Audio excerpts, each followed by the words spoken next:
So I'd like to start, Julie, by having you explain the genesis of the No Grants program, perhaps explain how it works and why it's such a good fit for the Pure Leaf brand. So the genesis of this program actually started with the convergence of culture, our consumer, our product, and ultimately our brand purpose.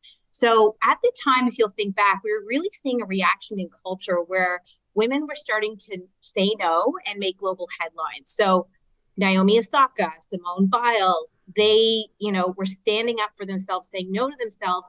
And often they were facing a culture where generally it was seen as unacceptable to do so. Women everywhere were starting to think about that, wanting to talk about that. And I think people everywhere, it just drew a pause in the conversation.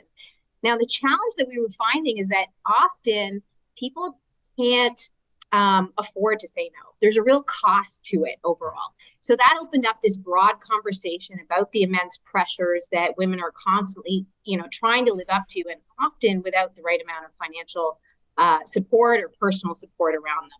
So as a brand, we really thought this is an opportunity as we stand for No is Beautiful. We responded to that cultural moment by elevating that conversation and the cost of saying no and taking it on in a big way.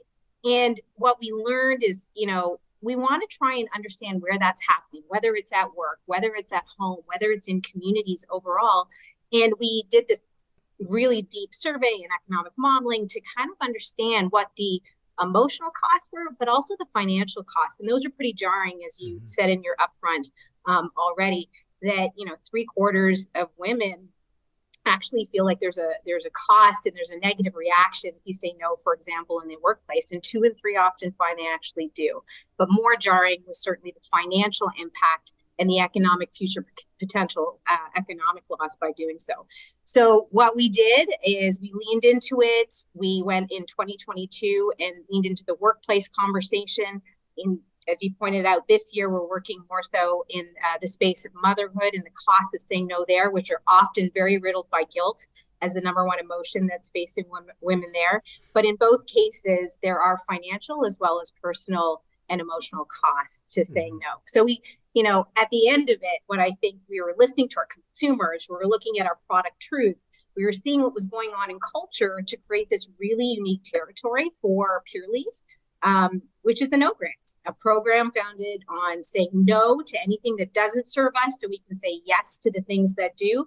And that includes in our product saying no to anything in the product that doesn't serve and create a great tasting tea. So that's the conversation we were really trying to elevate for our brand and for society as well.